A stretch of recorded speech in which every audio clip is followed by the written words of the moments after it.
Okay, all right, we're live now. Ladies Awesome. and gentlemen, welcome to another episode. Well, I don't have the name for these episodes, but this is Powers Taken, Not Given. I am joined today by Afterlife Jacob, and I'm very, very happy to have him on as a guest. I feel like I've followed you like 2 years ago or something, and when we first ran across each other, and I always, I did you do a review on Prey? I think the Predator movie. No, I did. I definitely did. Yeah. Okay, I remember that because I think that's what made me go watch it. And so I always enjoyed your content and all that, and you always left great comments and everything. And so I've been meaning to talk to a few people about film and reviews and criticism and media and stuff. And I'm very happy to have you on. Thanks for joining. Oh man, thank you for having me. I'm happy to be here. I'm also a really big fan of your content and your political analysis and and just basically analyzing big ideas in general. I guess as someone who appreciates criticism, there's a lot to criticize about the current moment. So I like really appreciate your work there. Brother, this current moment is so weird. Nothing this is gonna be news to you, I'm sure. Nothing about this current moment makes any sense to me. I feel like I'm in a weird dream that Donald Trump's success in 2016 honestly makes sense to me. It does. If I look back at it, it's like, okay, it was a weird time.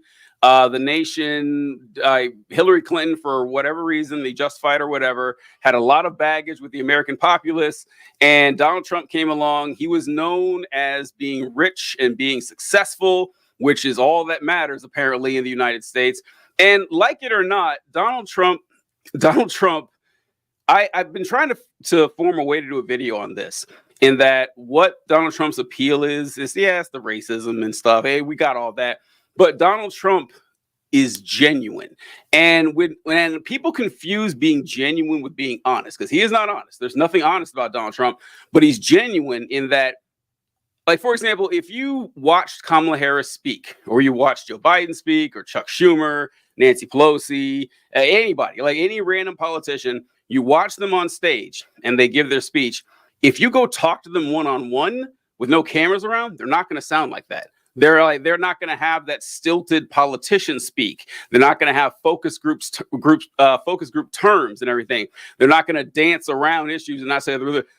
I 100% know if I talk to Donald Trump one-on-one, he'd sound exactly like he sounds on stage. Yes. And that's appealing to people because I remember I had a boss, a station commander was in the Army, and he would say that, I just don't think Donald Trump's lying to me. And it's like, you could name 5 lies that Donald Trump's made in the past, 3 days. He'd say, yeah, but just something about it. And that's it. Because no one in real life knows someone who talks like a politician. Like if one of your buddies started talking like a politician, it would creep you out. It'd be super strange. But everyone knows one person who talks like Donald Trump, or like the cadence and the crass language and everything. And honestly, if you didn't, I hate to sound like an elitist. I really try not to here, but if you're not in certain social circles, let's say you didn't go to college or something, 5 or 6 people that talk like that. And it's kind of appealing to a lot of folks. So I got that in 2016, but after 9 years of this stuff, I cannot believe it's still working. I really can't. I'm really disappointed in a lot of people. Yeah, I think you've hit it right on the head with that. He's not obviously telling the truth, but he is being genuine. I think that a lot of the capture around the Donald Trump character is the story that he is telling you. And, fiction is not a lie. It is a fiction. And that's good. That's good. Yeah, as someone who appreciates movies and stuff, like when you're watching Star Wars and you're, or any other iconic, name a franchise or a movie or whatever, when you're being told a story, you're not sitting there, listening, watching the story saying to yourself, I'm being told a lie. You know that you are being given something genuine. That thing that is genuine just so happens to be set in space and is therefore not true. This intersects really well with religion too, but that people have bought into a story and they love the story, and it does not actually matter to people. I don't think anymore. I can't allow myself to believe that it doesn't really matter to people at this point whether or not it is true or whether or not it can be verified or whether or not anything that Donald Trump says has any empirical value whatsoever. They just love the enthusiasm with which the story is being told to them. I agree 1,000%. I was so glad you mentioned how there's a lot of tie-ins because I wrote down religion right when you said people are in love with the feeling and the narrative or the legend of this, and whether it's real or not doesn't matter. Which does make it strange when people try to insist that it's real. That's like Yes. the religion. So I grew up really religious, and I was a fundamentalist Christian and all that, and it's really easy to believe that way where you don't got to really do a lot of critical thinking or whatever. But I mean, this is 2024, folks. Demons aren't real. I hate to break it to people. I'm sorry. Like, you don't have to believe this. And Jordan Peterson kind of goes, Jesus Christ. Like, I'm not advocating Jordan Peterson here, but no, by any stretch of the imagination. But Jordan Peterson likes to point to something that is true, that what does he call them, like motifs or something, like the David and Goliath story, and how that story has value in it. Yeah, it does. And that could go with anything. So the example I was thinking of today is, I don't know if you watch Dragon Ball Z or when you're a kid. So, okay, all right. So I talk about Gohan. And when Gohan turns into a Super Saiyan 2, that moment means something to me. That moment carries a shitload of weight. Because when I see that happen, I see Gohan's progression as a child who's unsure of himself, whose father is the greatest hero on planet Earth. He has all these expectations that people have beset upon him, and he meets them. He meets the moment. He fulfills his dreams, his aspirations, and everyone else's expectation of what he could possibly be. And like that story of like reaching the heights that you know you're capable of, but you've never had the strength to do so, that's powerful. It means a hell of a lot. I don't need to pretend that Super Saiyans exist, right? I don't need to actually argue that, oh, actually, no, Gohan was a real person. Like, he was actually alive. In fact, it means kind of less in that way, because you know this is a fantastical story. And it's weird that people try to cram reality into these stories when there's no need to. Yeah, you just you mentioned Jordan Peterson. You just actually succinctly created an intersection between the one good thing about Jordan Peterson and almost everything else that is wrong with him, which is that, like, as soon as he starts talking about the power of metaphor and the power of a motif and a symbol, it's like, okay, I'm like, yes, this is true. All on board. All aboard. And then he's like, and then it's real. Or oftentimes he can't actually be squeezed to tell you whether or not he actually believes that it's real.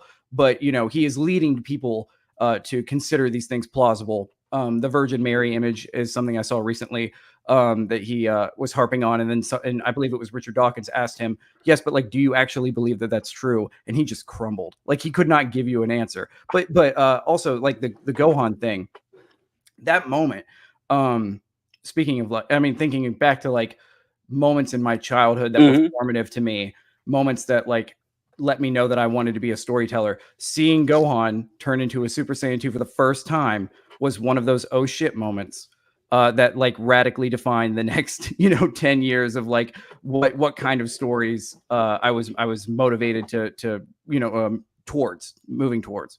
Man, it is literary malpractice that Dragon Ball was allowed to continue one episode beyond Gohan defeating Cell. I just like I think about it all the time, and how just like how the story progressed. Goku, Earth's savior, gives his life trying to save the planet, fails to actually save the planet. Gohan rises expectation. He is his father's son. He's carrying on the mantle. Goku's greatest rival, Vegeta, realizes that, oh my God, like Goku actually cared about other people. That's what makes him stronger than me. And it took the loss of his own son to figure this out. Decides he's never gonna fight again. Leave it in his. It's fucking perfect. Like it is perfect. And the fact that it continued on, someone needs to go to jail, man. Someone should. There should be storytelling jail for letting the story go on further than that. But look, capitalism ruins art. I get it that the money needs to be made. There's a property people like, and they're going to keep making it. But yeah, well, didn't expect to go down that road. Oh, Jordan Peterson. I want to say real quick. Jordan Peterson. Please. Is that what I hate about Jordan Peterson, and honestly, a lot of the red pill, like incel guys, even like Andrew Tate or something. What I hate the most about these folks is that, honestly, like 30% of what they say is really good advice. I fucking hate it. Like, I hate that that's true. That Jordan Peterson got famous for the whole clean your room thing. Yeah. That's actually, guys, clean your room. You'll feel better about yourself. Like just walking into a clean room feels better than walking into a dirty one. Yes. If you want to be more attractive to the opposite sex, don't focus entirely upon that. Focus on yourself. Get a hobby. Go to the gym. Take care of your appearance. Comb your hair every now and then. Eat right. You'll feel better. And that confidence will make you more attractive to not only women, but to men too. It's like, all right, that shit is actually really solid. And there's a lot of teenage boys or young men who would really do well to hear that.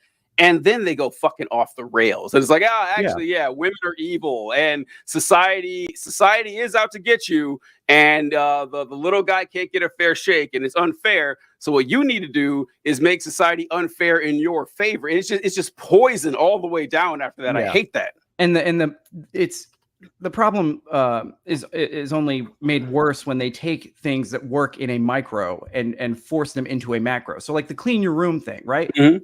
That's on you. That is literally you. Yes. As soon as you make that a political statement, because in reality we're existing in a society where there's more than one room. You know what I'm saying? And it can't all be your responsibility. It cannot all be on the individual. So the very individualistic sort of like take care of your own shit mindset, take care of your health, take care of yourself. All of that works, but it is not a solution to larger societal problems. The clean your room thing doesn't like clean the neighborhood, right? And as soon as Jordan Peterson takes these principles and says, okay, well now we're going to build a philosophy of like how to interact with governments, how to interact with like social collectives and stuff based on these like very personal principles that one should probably have. Everything just crumbles as it should. Yeah, and lobsters are involved there somehow or another or whatever. Yeah, dragons occasionally. It's dragons. Yeah, this is the problem with conservative ideology. Like that is what you just spelled out is the exact problem with it. Is that it will take. You know how conservatives say if you want to succeed at work, what you need to do is be a guy who shows up 5 minutes early. Be someone who's dependable. That hey, if I give TJ this task, I know it's going to get done. Do what you signed up to do, what you're getting paid to do. And be likable, be nice, and you'll probably succeed.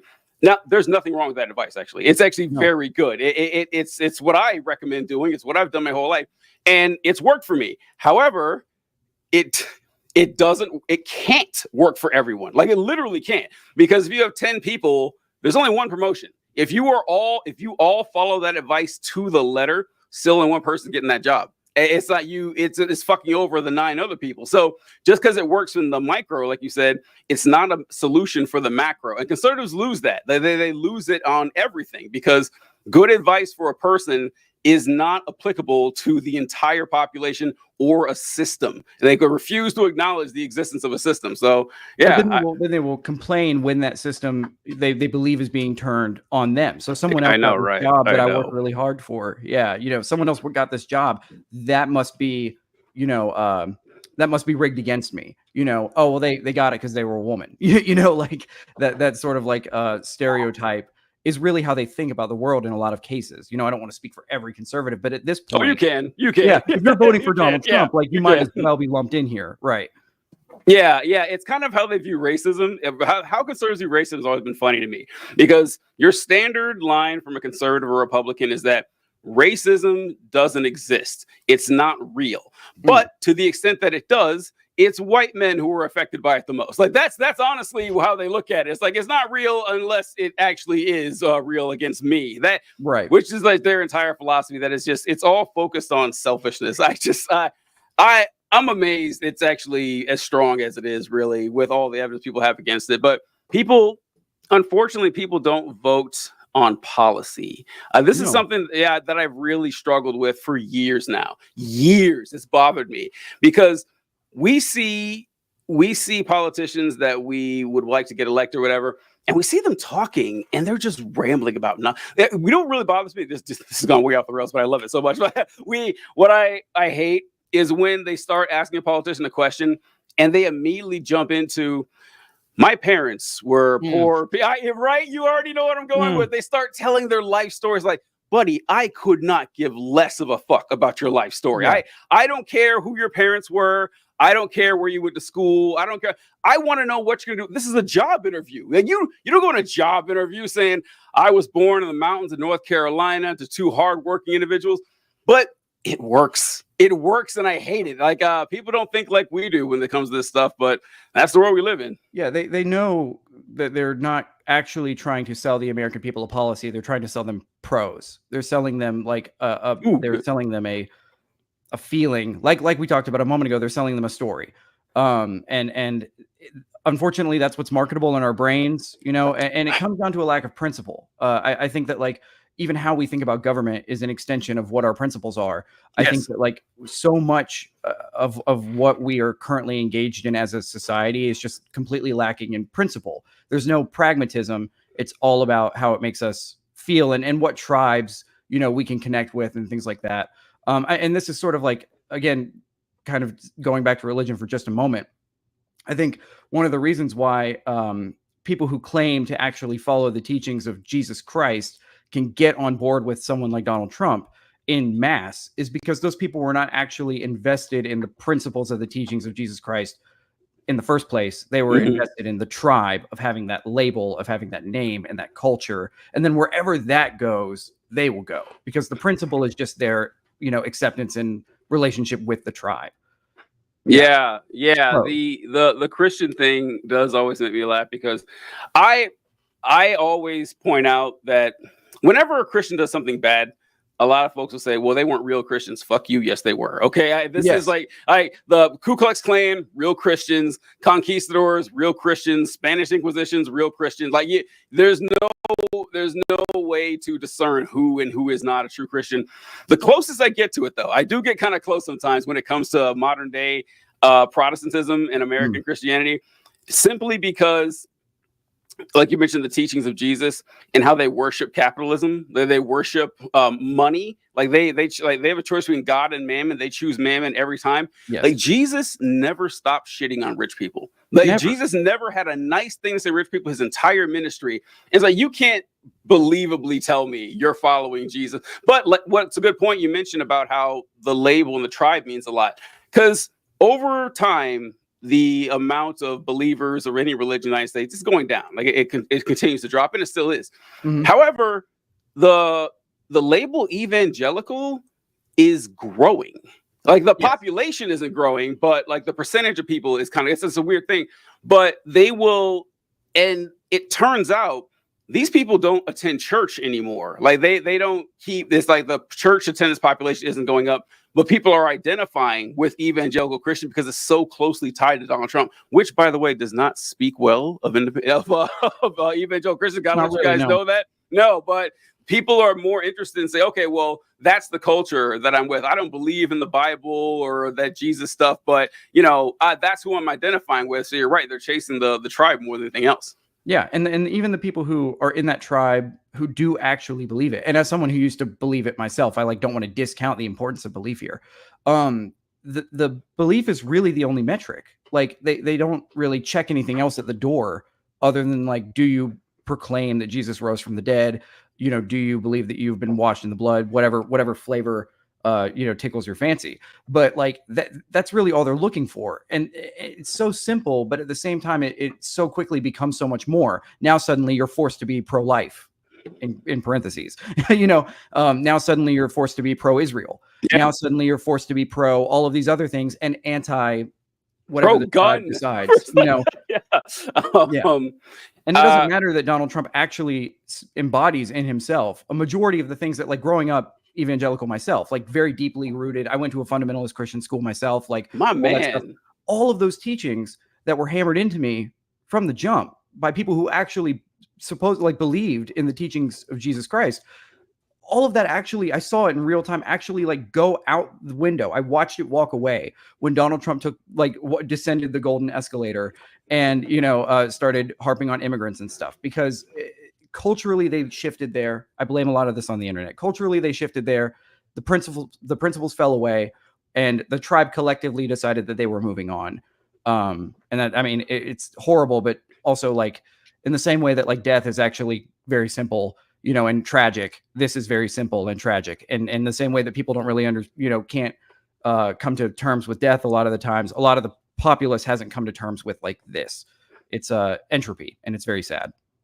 Definitely going to hit that later on. I want to comment here. America is rife with rampant racism against elderly white men. It's a travesty. Such a tiny amount of resources are allocated for support in the ongoing fight against this tragedy. It really is. It's only billions of dollars. I know, right? It's a crying shame. Thank you for that, Heather. All right, so as promised, we're actually going to get into the interview. It took us 20 minutes. We're going to get into this. And so, yeah. All right, Jacob. So tell us a little bit about yourself, like where you grew up, your interest as a kid, and the experience. I was very happy to find out that you were also an evangelical Christian and went to an evangelical Christian school. So did I. So I have a lot to go over with that. But yeah, go up. Shoot, let us know about yourself. Yeah. So for the first 15 years of my life were just that. We're just dominated through and through by the Christian tradition. My dad is Mormon, and I was not allowed to know that. That's like the kind of like deep echo chamber that I was in. That like my mother was Nazarene and converted to being a Southern Baptist. It's not really a conversion, but like culturally shifted into being a Southern Baptist. I was put in a all of our money. I grew up poor. Like all of our money went into a Christian school for me because it was so important that I be raised right. And but the echo chamber was so dense that I had someone in my own house who like believed radically different than everyone else in my life, and I was like not allowed to know. Wow. That. Yeah. That was actively hidden from me. One of the most formative experiences I think of my youth was actually like finding that out. A Sunday school teacher of mine, in talking about like, oh, you should be sharing the gospel or whatever. I was like, well, I go to a Christian school and I go to church and I don't really go outside other than that. So like, what's my game plan here? And he was like, how dare you ask that question when you have someone in your own house who needs converting? And I was like, what the fuck are you talking about? So like that is how all of the, Band-Aids got ripped off at once there. But all that to say, that's how tight that was. So the first 15 years of my life was just Christian school, church, not really much else. Even in terms of like stories and stuff, I'm very invested in film and filmmaking now. But a lot of the stories that, really, really inspire me did not come to me until later because the bubble was so tight. Anything that even was remotely unchristian, like kind of fell away or was outright rejected, by my household. So yeah, my early childhood was defined by the fact that like I was in the Christian tribe and was being exposed to the Christian belief system, so on and so forth. Did you use Abeka books when you were in Yes, school? I did. Oh, yes, I did. Man. All right. We got a lot in common there. We do. Yeah. I did a video a while ago about, I think it was like my 7th grade history book. And I was talking about how it taught the Civil War in this book. Dude. And in the book, it talked about, first off, as a whole section there saying that the problem with slavery in mid-19th century America. And it said, well, on one hand, we had the Northerners who said that slavery should be abolished, and we had abolitionists saying that it was immoral and that it needed to stop. But on the other hand, you had the Southerners who, their entire livelihood depended upon the slave economy. And what were they supposed to do? It's like, what? That's really what it said. It's like, what were they going to do without and I was like, wow. And then it goes on to talk about the Confederate generals and the Union generals. And for the Union generals, it mentions, I think, McClellan and Grant.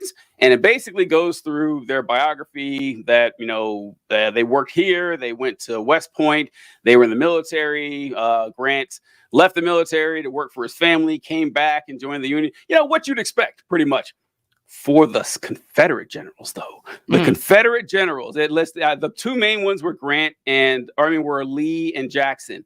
And they went into great detail saying how these men were strong Christians, that Stonewall Jackson would hold Sunday school lessons with the slave population, how Robert E. Lee actually hated slavery, and they were just doing that. And it's like they really, and once again, this is a Christian school, yes, and they were harping that the Confederate generals were Christians. They never mentioned Lee or Grant or McClellan. They didn't mention their religion at all, but they made damn sure what you knew that the Confederate generals were the ones serving the Lord.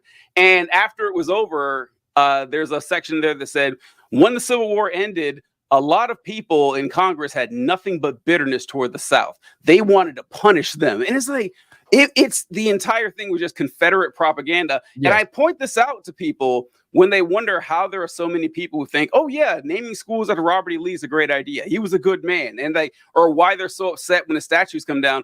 And this isn't just limited to Christian schools. It's really powerful in Christian schools. Yes. But that they are actually taught this as kids. Yeah, and I mean, the book that I had specifically, our curriculum was like a blend of the Becca stuff and a lot from Pensacola Christian College that like got filtered in. Teachers just picked. There was no real like strong curriculum sense. It was just sort of like, I was like a janitor, 2 years ago, and now I'm a high school teacher. Yeah. I might as well just like pick the book I prefer. But I remember distinctly that one of my books actually labeled slavery. It like hurts me to say this. It's so ridiculous. Like slavery as a net positive because those Africans were only, brought to the saving knowledge of Christ by their masters. Yeah. And with it, literally there's a paragraph that like without, black, slaves in the Americas, we would not have gospel music today. Oh yeah. I remember wouldn't that be a shame? Wouldn't that be a shame? And it's like, what else would have been a shame? Yeah. Oh God. Yeah. The position we're in, man. But yeah, a lot of my curriculum was very like Confederate propaganda also, very, very much in that vein, tragically. And it's ridiculous that like we're seeing now that it makes sense that a lot of private schools in general only exist as like havens for white kids post segregation. It kind of makes sense that these ideas would kind of like bake their way into that. Yep. But what's really scary to me now is like the push for this stuff to make its way into the public school system, where we will have the outright whitewashing, literally of American slavery. I can't. It makes me like frustrated to talk about. I like lose any bit of eloquence that I would normally have talking about this. I just get so worked up. I get it. I get it because I intended to make a whole series of TikToks on this. I made 3, maybe 4 videos, and I had to stop because I was getting so angry. Just reading the book, it's like these books are just nothing but fascist propaganda. That's all it is. It is a 100% fascist propaganda. There was one, it talked about Martin Luther King's assassination, and it mentioned it was a Bob Jones book, and the Martin Luther King assassination, and it said that Martin Luther King riled up a lot of tensions with his civil rights movements, very divisive, and caused a lot of violence. And he ended up becoming a victim of the violence that he started. Like that's what I know. It is brutally bad. And it does go far to explain why we have a society like we have now, because people don't understand. This is something that bothers me. My co-host on the Left Wing show that we do, he's kind of he grew up Catholic, but he wasn't like us. He didn't grow up, steeped in this Christian fundamentalism, this Christian nationalism thing. Is that a lot of these folks, and I'm sure you run across this, where they'll say, those folks that are those fundamentalist preachers or the people ahead of these fundamentalist movements, they don't really believe this stuff. They're only saying this to grant political power. Right? It is so frustrating to me. It's like, no, you don't understand. Yeah. Sure, there are people who are cynically using it. There's plenty of them. But I guarantee you the vast majority believe it is as real to them as the ground they are standing on. They are not fucking with you. Like they actually do believe this shit. Yeah. And for a long time, it was real to me, Yeah, same. I can only look back on this with the lens that I have, and really with the anger. It's not just because it exists, but also because I was duped myself. And duped is like a complicated word when we're talking about indoctrination. And I like try really hard, to like have mercy for people, because like you can't know what has been hidden from you intentionally. But that's exactly what this is. Like you raise a child in this environment where they are not allowed to understand how bad slavery was. Yeah. In the country they live in the country they are to inherit, you are not allowed to know what the sins of your, forefathers were. It's you know, it's a step beyond evil, I think. And the fact that like these people are the ones who claim, and we're talking specifically about like the Christian nationalist side of this, these people are the claim to have the only moral authority in existence. There is no such concept as morality without their guidance. You know, their guiding hand in philosophy, society, history, whatever, is the only way that any of us even have access to this thing called morality. Yeah, I can't, you know, it's too much sometimes. It really is, and like the balls they have. I really to say, oh, actually, you know, sure, atheists can live moral lives, but that's only because you're copying our moral code. It's like, oh, go fuck yourself. I bring this up a lot too because people will say because this. It really bothers me. Like this is more of like a liberal problem. Liberals will say this all the time that you know, oh, they don't really believe it without knowing that they actually do. Yeah. But they try to have it both ways, where they'll try to say, no, the Bible is not just important as a historical document or a social document, the study. Yeah, it is. The Bible incredibly important to show how people thought over time. There's great literature in it. There's great stories.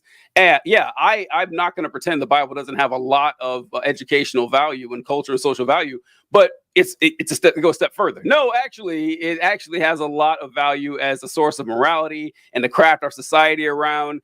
And you're like, well, no, that's probably one of the worst decisions you could possibly make. Do you know what's in it? The answer is no, they don't. Like, no, do you actually know what's in it? They have no fucking clue what's in it.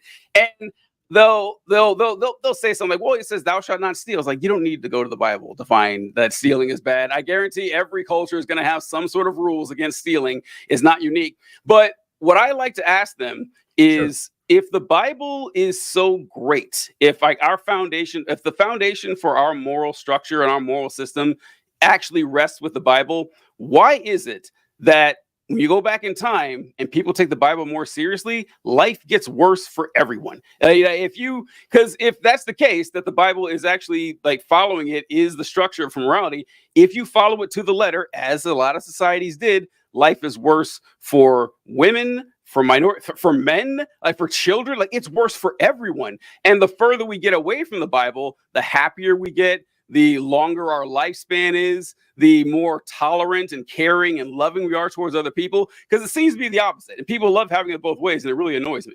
Yeah, the adage that I heard growing up a lot, and I feel like this kind of covers a lot of that, is that in this mindset, in this worldview, happiness and human well-being is not the goal. Like it's a nice feature that maybe sometimes we can have, like occasionally it's a perk, but like the goal is to glorify God. Yeah. So it doesn't matter to them. Their answer to that, the cope, is that it doesn't actually matter if life gets worse for women, minorities, even men, you know, like it doesn't really matter who suffers or who doesn't suffer or whatever, because at the end of the day, this is what God requires of us and this is what we're going to do. And that's really all that matters. We'll figure like that'll all be worked out when we get to the other side. You know, it doesn't matter if your life sucks. It doesn't matter if your, you know, healthcare is not being provided. It doesn't matter if you're literally being enslaved. You know, just cope, hang on, and then God will cover the rest. It's not about us, you know. It isn't, and it doesn't speak well for the God of the Bible either. I would say that, listen, like I don't believe a God exists. One might, I don't know. None of us know. But I do know the God of the Bible cannot exist. The God of the Bible, as God is portrayed in both the Old and the New Testament, is a morally, philosophically, and logically impossible being. It cannot possibly. And it's not even consistent because the Bible itself is not a monolith. And this is one of the most common misunderstandings, is that when you, especially when we're talking about morality in the Bible, well, whose morals? You know, the morals of Exodus or the morals of Mark? You know, the morals of the Gospel of Luke or the morals of, you know, pick any Old Testament book. Like the problem is that like it's viewed as one monolithic document, and people take a modern approach while insisting that like every, you know, that, you know, a subjective reading on the Bible is in itself immoral. They will take a sort of subjective view of the Bible and either force it all into coherence or cherry pick until it doesn't matter. But like there are parts of the Bible that are increasingly more or incredibly moral, like you said, like not killing is great. But it doesn't, you know, that can't actually coincide with some of these other things, and it doesn't matter whether it does or doesn't, because they were written by different people in different generations, you know. Like it's not trying to be one thing. It's not even trying to be one thing. We are trying to make it one thing in retrospect. Yeah, the worst thing that ever happened to the Bible was the doubling down on this modern idea that, oh no, this is literal history and this is literally God acting these ways, and that the Bible is one, like you said, one monolithic, coherent message. The Bible could not be less coherent. It is just Yeah. there's the when I'll have to ask about your how you end up leaving the faith, because those stories are always interesting to me too. Mm. But when I lost my faith, it was the worst time of my life. Yes. I tell people that it felt like I lost a limb. God's existence, like to a lot of these folks, God's existence is some sort of thought experiment. No, it wasn't like that. Like God's existence was a metaphysical certitude. God was as real as the ground I was standing on. And so losing my faith and my religion, my purpose for fucking being alive, Yes. it was horrible. It was awful. However, you deal with it, get over it. But one thing I did appreciate is that the Bible started making a lot more sense once, because even when in my darkest, my deepest days as a believer, I would struggle with so much shit. It's like, man, I can't square this circle. How is it that the Bible definitely says that God is predestined and foreknows everything, but whosoever will may come, we have free will, completely irreconcilable. God says that morality is absolute, but he rewards Rahab for lying. Just like stuff that just is easily nonsense. It's like, oh, that's right. But why did the Israelites, they are freed from Egypt by capital G God. Okay, like the God of the universe that crafted galaxies. They know about galaxies, but crafted galaxies and held atoms together, the God of everything. And they're going to leave him for a rain god? Why? Why would you do this? This makes no sense at all. It's like, oh, because this is actually a polytheistic culture and monolateralis at best. They chose one god, El Elyon. Oh, that's our God we're going to worship. But there were other gods. There was a Baal. There was a Shira. Yes. There was it's like, Yahweh was another one. It's like, oh, this makes a lot more sense. That's why God was so sensitive and why God acted like other gods were real. And it's like, oh, so I will say that it does make the Bible a lot easier to understand when you let go of the shit, hard as it may be. Yeah. 100%. My interest in the Bible somehow increased. Yes. After very leaving true. faith. Right. It meant more to me in a way. Post the faith, and I still used it as sort of like the defining document of my life when I was a believer. But now, realizing that it is a story, and realizing the theory of story, and realizing all these other a cat dad, I love it. Yes, Wolfie. He's always annoyed when I'm not paying attention to him, so he comes and bothers me during the show. I gotta give him affection. But yeah, man, that completely derailed me. I derailed myself. Sorry. No, that's my fault. Your interest in the Bible got higher as you left. Yes. So coming to understand, how is this story so compelling? What did this story look like across time? Mm-hmm. What parts were being added and subtracted, over time? And I consider everything you just said about like the henotheistic, polytheistic society of the early Israelites and stuff. The fact that that's been lost to our culture really is it's just a tragedy of translation, because when you're reading English and you're reading the Lord versus God versus this, that, and the other, Heavenly Father, things like that, it doesn't matter that in the original text, in its original language, a lot of the times those were different characters. Those were actually different characters. In English, they can all just very easily be like, well, it says right here that like this is the Lord and this is the Lord our God and it's all one person. Like, right? No, it wasn't. Over generations are and it's also just understanding that religion is an expression of culture and an expression of geography anyway. Like when the exilic period, when the Israelites were in the exilic period, a lot of stuff got kit bashed together. When in the post-exilic period, some stuff got left behind with Babylon. Like people just don't think about it in terms of the history outside of the book. Like we were talking about the Bible as being used as a sort of historic text for that time period. It is treated amongst Christians as if it were the only historic text. There's nothing else. It's too bad that we don't have anything else from this period but the Bible conveniently.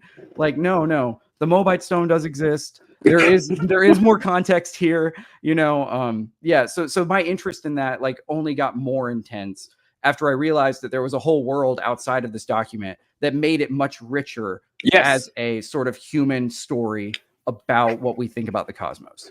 Yes. And it stopped you from saying ridiculous shit. Like The biggest hey, deal.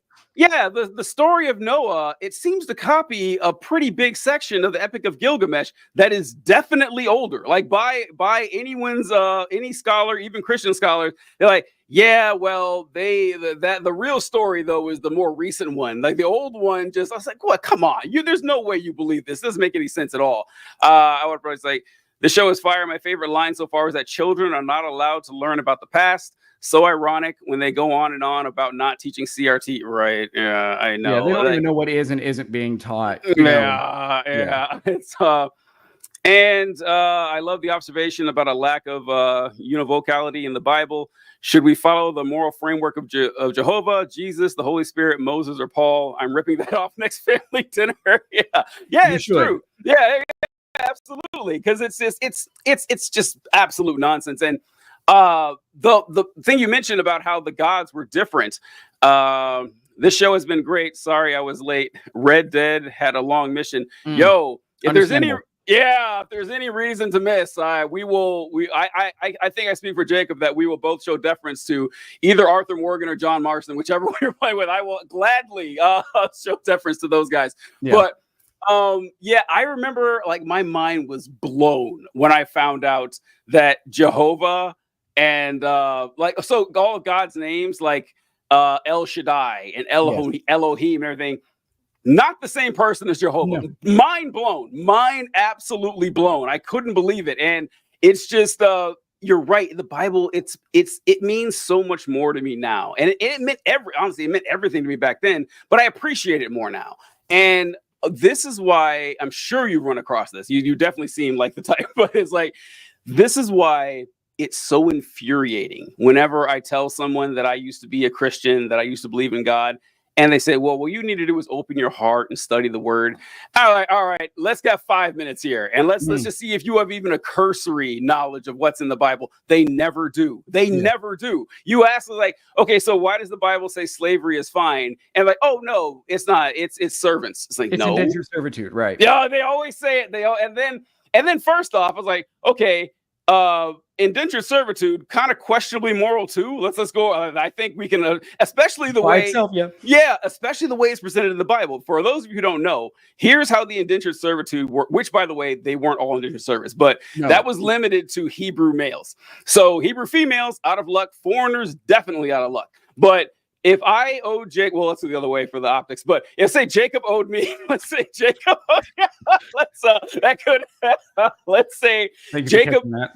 Jacob owed me money or something, and he couldn't afford to pay it. So Jacob would say, all right, look, TJ, I can't afford to pay this debt. So how about this? I will be your servant. I will work for you for 6 years. And on the 7th year, you release me. The problem with this is the Bible puts no limits on it. Like Jacob could owe me $1,000 or $10,000. It's 6 years either way. That seems kind of odd. Like they never specify that that there's it's only 1 year for this or whatever. However, everyone else, if you were a Hebrew female, you could be enslaved for life. If you were a foreigner, you could be and the Bible even says it. It says, they shall be your property. Your children can inherit them.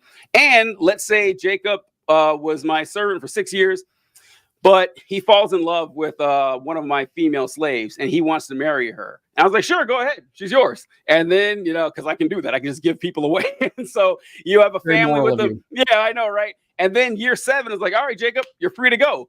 And Jacob's like, well, what about my wife and kids? Oh, no, they're mine. They belong to me. And Jacob says, well, how can I stay with them? Good news. I can put a golden earring through your ear and you can be my slave forever and keep your family. And he's going to do it because he loves his family. Like that is the moral system that the Bible set up. I think we can do better than that. I would trust. Go ahead. We're skimming over entirely the passages that literally explain the rules around selling your daughter into sexual slavery. Yes. Yeah. Well, that's like apart from that. So like, even if let's pretend, let's give the crazies the indentured servitude line. Let's just give them that for like 10 seconds. Okay, great.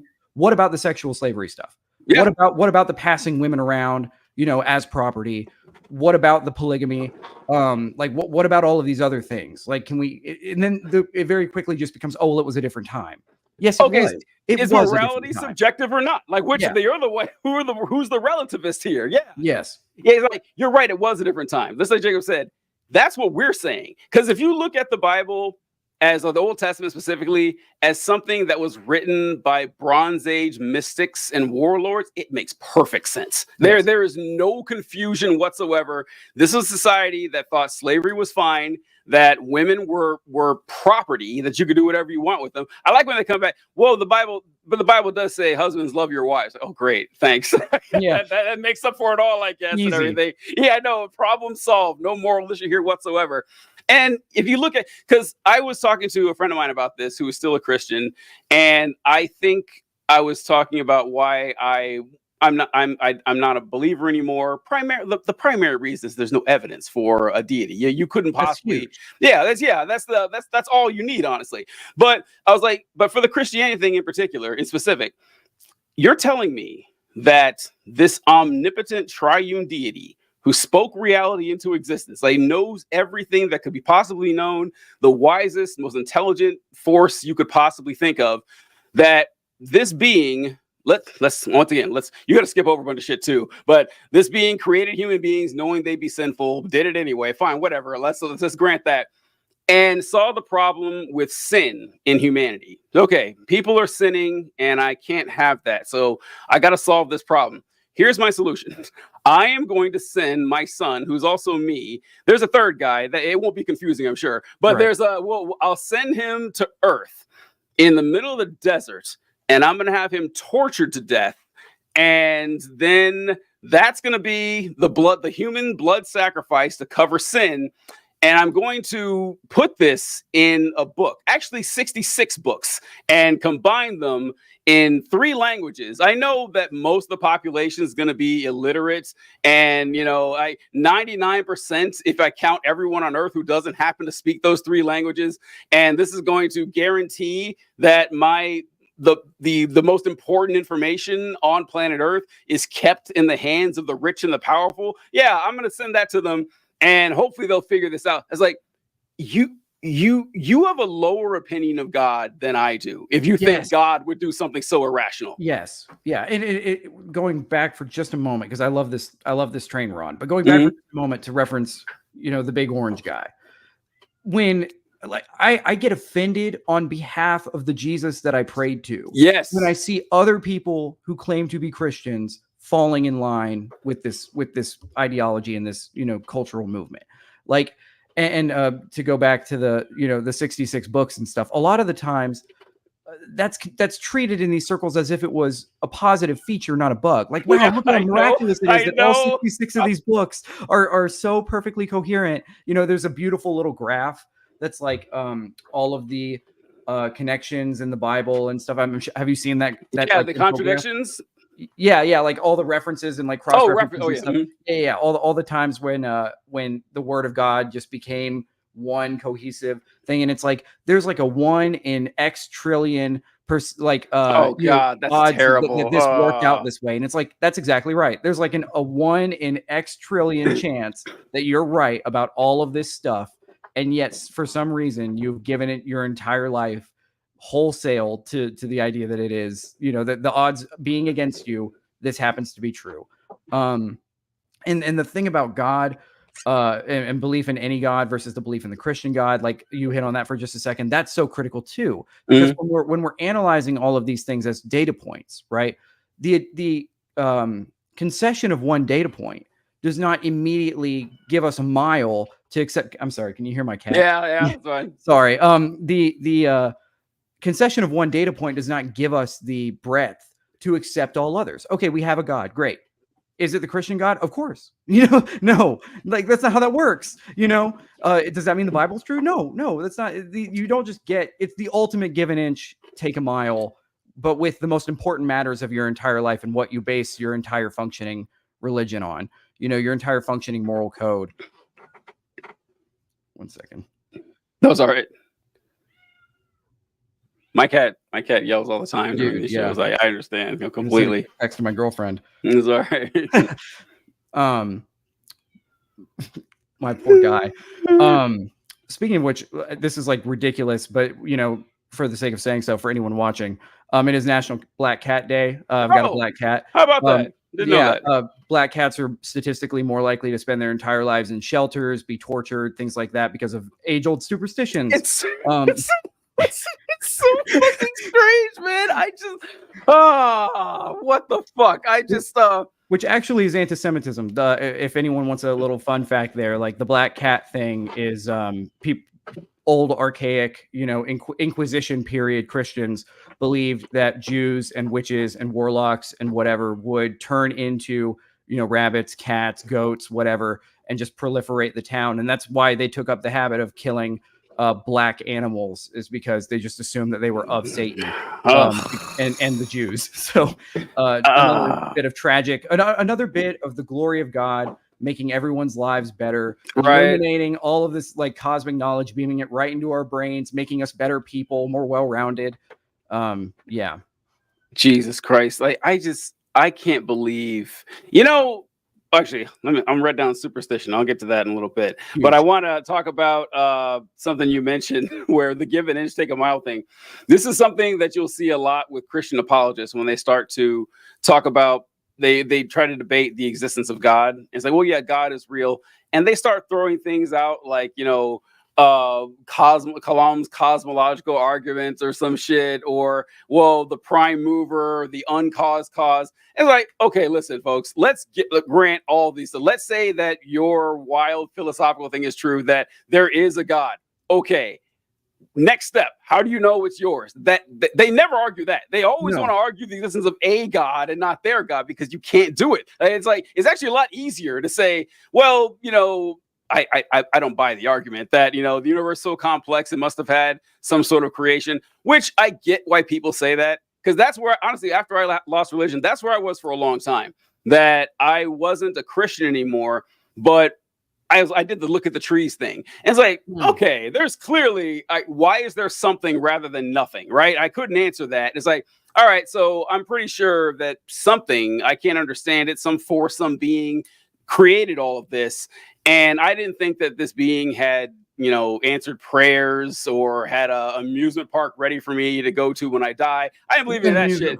Yeah, and it didn't. Yeah, but then I started thinking, hold on, what is the difference between a being that doesn't interact with nature at all, that has no plans for us, doesn't have any rules, that basically might as well not be there, and one that isn't actually, that's like, oh, actually, there's no difference at all. I kind of realized I was an atheist, and but with the superstition thing, oh no, that's right, the give an inch, take a mile. They'll do this with the Bible too, where you'll say, okay, listen, there's no reason to believe that Exodus, like the Exodus from Egypt, took place. There's no evidence whatsoever that the Egyptians enslaved millions of Hebrews, and that they left out of there, and that there's no artifacts in the desert. There's no records from the Egyptians, which, folks, they kept pretty good ones. Gotta tell you, we have thousands of years of Egyptian history. Not once did they mention enslaving all these folks, let alone that some guy led them out of there to part the Red Sea or whatever. No evidence of it. And like, okay, but I'm sure it happened. And then to prove the Bible is real, they'll point to the most random shit. They're like, oh, they found a coin with King David on it, so that proves everything is true. It's like, no, that proves David was a real person. That's it. That is as far as you can fucking go. Yes. But no, that doesn't mean he actually killed Goliath. That doesn't mean that, you know, he raped Bathsheba. That doesn't mean, yeah, it's like, no, you can't extrapolate from this. They do this too with, I remember years and years ago, I had a friend of mine who sent me this article, as a Christian, and it talked about mitochondrial Eve. And it said, look at this. Even scientists know that their Eve was real. I said, did you read this article? Because did you read the article? Did you read the fucking article? Because you're saying there's like 8 mitochondrial Eves. By the way, there's multiple mitochondrial Eves. None of them lived 5,000 years ago. Okay, no. None of them. They take all this data, these pages, and they find the one line that coincides with their beliefs. Like, told you, it's all real, and ignore the rest of the shit. It's wild. Yeah, and another thing that I hear all the time, and this is one of the ones I hear the most, is the preservation of the documents that we do have. Right, the preservation of the biblical text, throughout time, like, oh, well, there are only so many translation errors, there are only so many fragments, that we're missing, or we have so many full manuscripts, blah blah blah. Okay, great. Like, since the Quran was written, people have been memorizing it word for word in its original language since day one. So I guess by that same logic, that's the most true holy book. And then ours maybe comes second. And then they bring up the Iliad a lot. Like, not even the Iliad has as many perfect manuscripts as the Hebrew Bible after a certain point in time. It's like, oh, okay, so I guess that's the second most true document in the existence of the second most accurate historical text. Come on, And like at one point it wasn't, right? Like it is now. And so it's like it's just, I don't know. It's just, the arguments are so bad. I was like, man, aren't you embarrassed to say this? Like, aren't you really embarrassed to say shit like that? They're desperate. They're desperate. And I get it. And I don't say that in a derogatory way. I think the desperation comes from a place of self-preservation, because I look back on what it was like for me to, come out of that world. And like you said, it was terrible for you as well. I wish that for other people, but I don't wish that for other people, because it was so miserable. Yeah. And for some people, I would call it life threatening. Like, I would say easily, that it could be. Yeah. I can imagine that. I would say that, but that in and of itself is all the more reason, I think, to move on, not because what kind of system is good for you that has you in such a lock, that you are not safe without it. I'm going to let my guy in here. Real Sure. quick. No problem. Buddy. And that's all he wanted. I know. Yeah, but no system that asks this much of you is good for you. No system that requires your I grew up with that same fantasy that a lot of people my age do, that if a school shooter came in and put a gun to your head and said, if God, do you believe in God, and I hope you're ready to get your brains blown out. That is being in that position to where you're forced to ask yourself those kinds of questions at age 12. That can't be a good system. And I know I'm kind of talking in circles. Like, if I was speaking to someone who was still in that camp, this would be a moot point, because, as I said earlier, it's not about our well-being or happiness in the first place, or our successes as individuals or a species. But, in the world of common sense, we should be able to look at these systems critically and say, what am I without this? Why? Why is it so important to my personal well-being and mental health that there was a global flood, X thousands of years ago?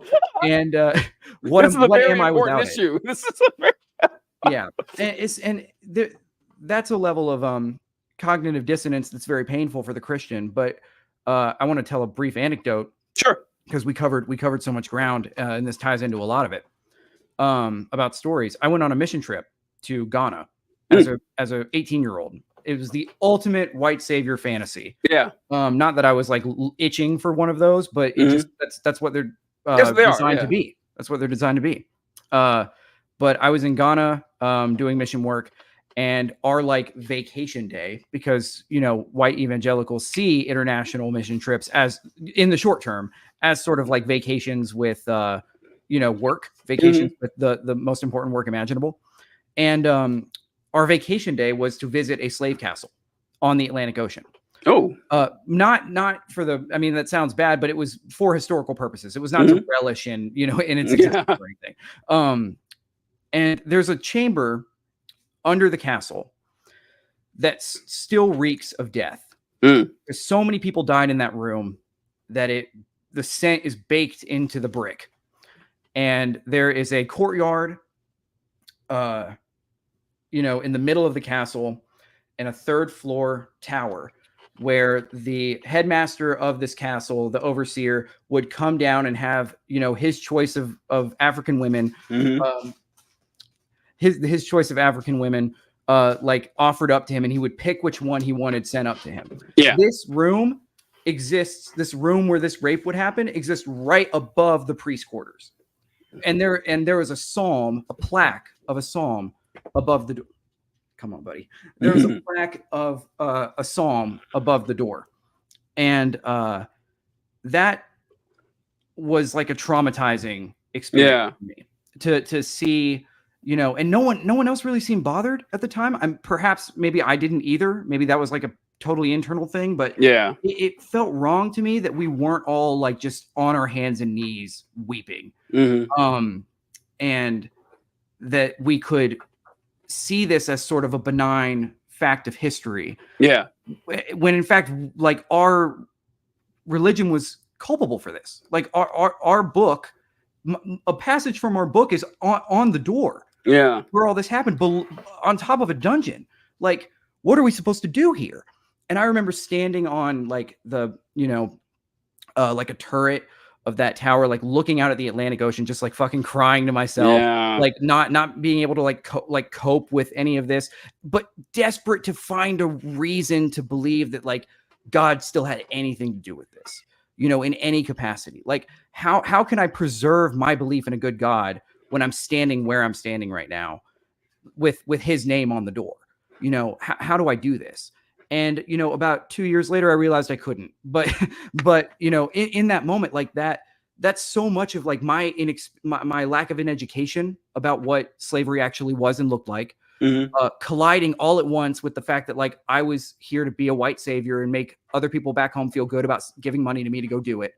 And it was just like this intersection of so many things that like a good God cannot claim to exist when this is real. And when I tell that to people, they don't understand, but they also haven't seen that stuff.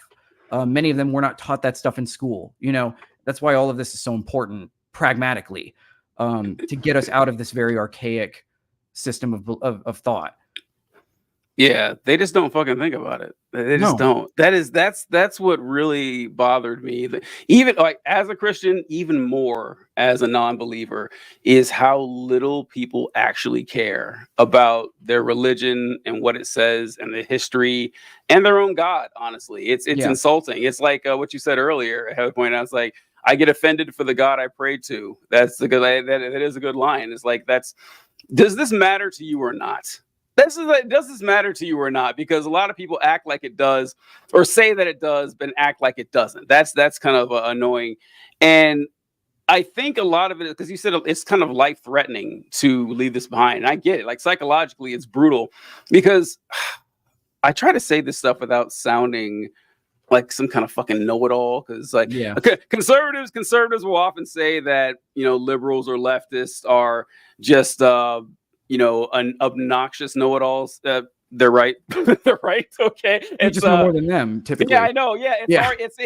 It's impossible not to condescend whenever you hear the insanity that they say. I always point like, you ever wonder why you never meet any left-wing flat earthers? You ever notice that you try as you might, 99 out of 100 times you will find a flat earther. You're not going to hear them talk about universal health care and how it's a good thing, about how unions are great, or they're going to be religious Christian, well, maybe not necessarily Christian, but religious conservatives, and steeped in superstition and gut feelings and intuition and instinct, and that's how they live their lives. Paranoia. Paranoid, yeah. It's like you like, I don't know, conservatives, like, does that bother you that you have all the flat earthers, that all the flat earthers solely belong in your camp? It is insanity. Mark says, Jews went through the Holocaust and many came out with their faith, horrific circumstances, and yet they held the hope. I mean, it's just like most American Christians and most American slaves were Christians, and they still were. I mean, faith. This is like what Marx said. What did he say? That religion is the sigh of the oppressed creature. Yes. It is the story that gets him through the day. Yeah. Yeah. It is the heart of a heartless world.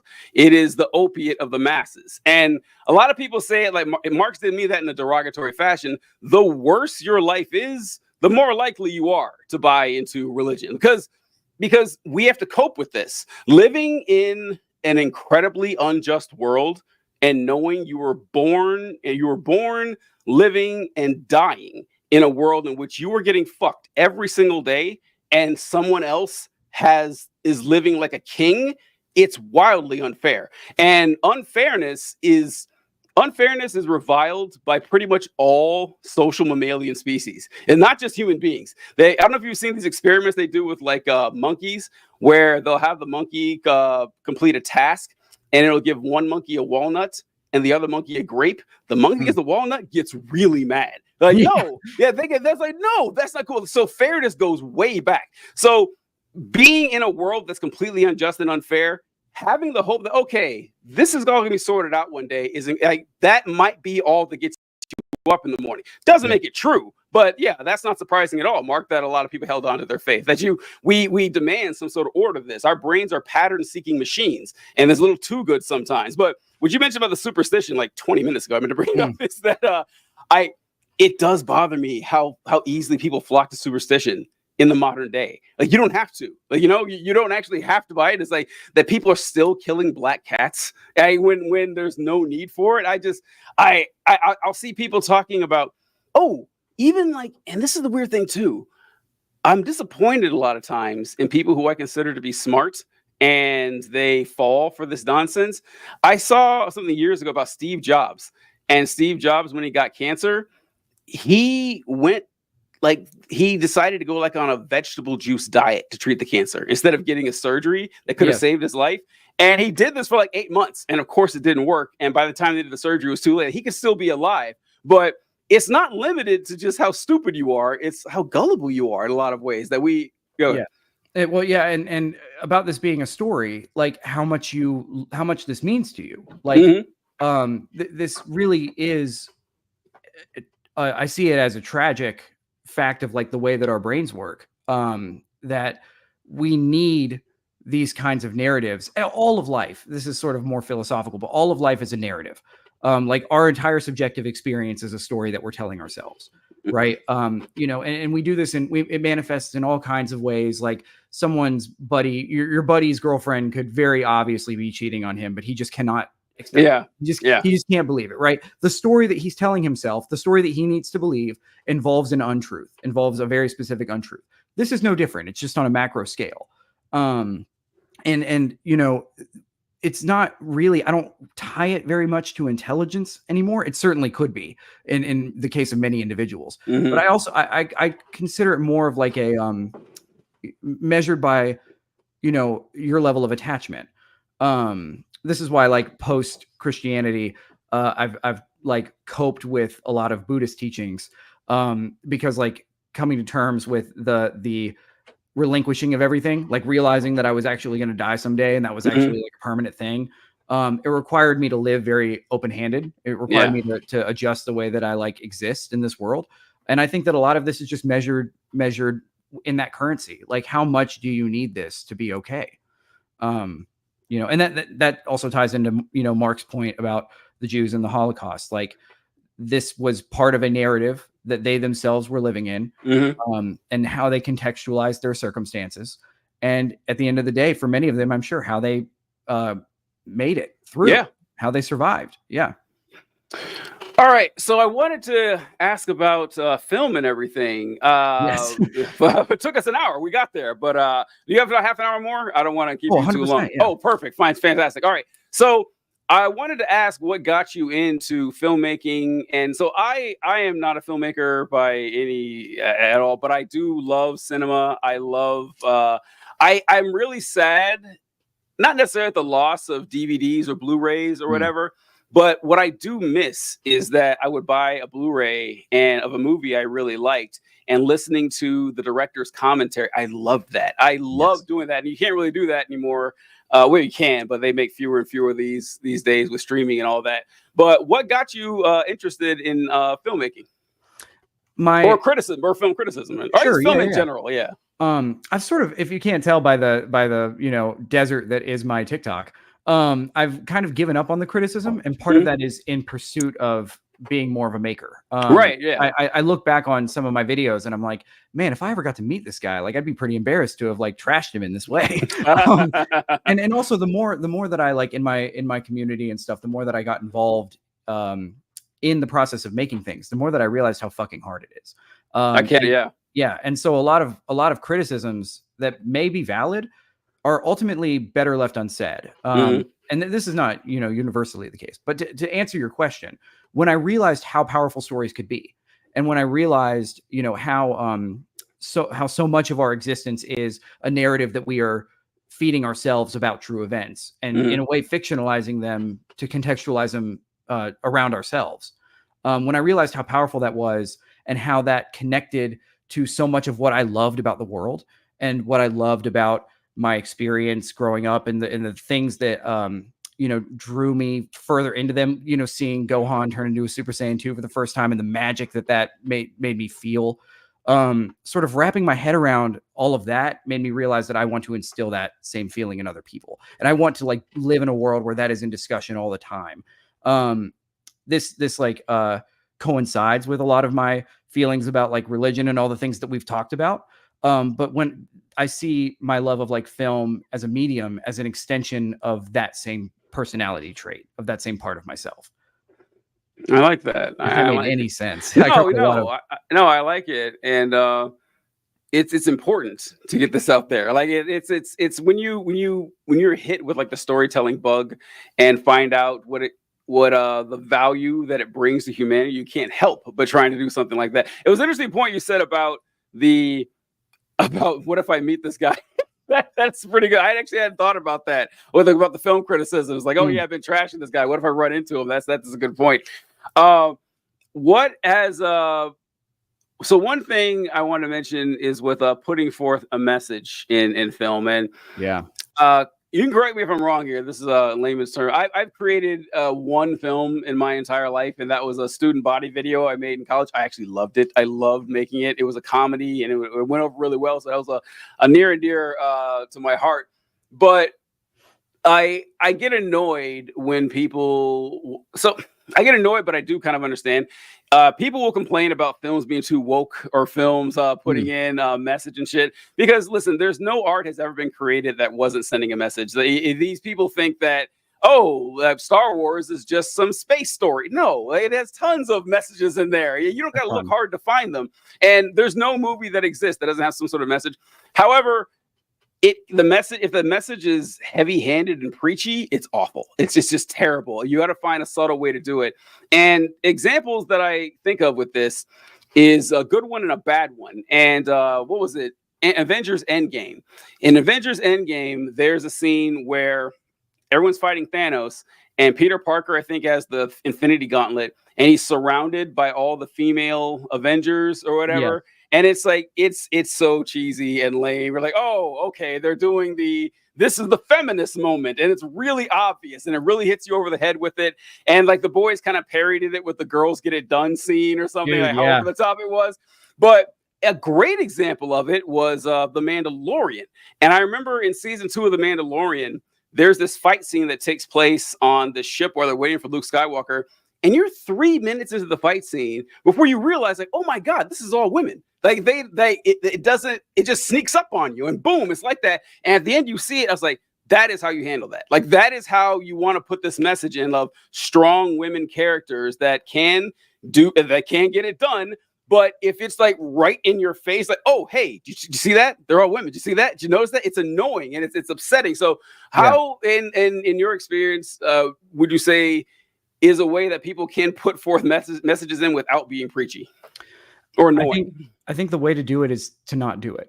So in the case of The Mandalorian, right? Mm-hmm. You get to that moment, you realize like, oh wait, all 3 of these characters are women, but the point is that they're characters. Yeah. The point is that like, no, these 3 people, are here and they all just happen to be women. Yeah.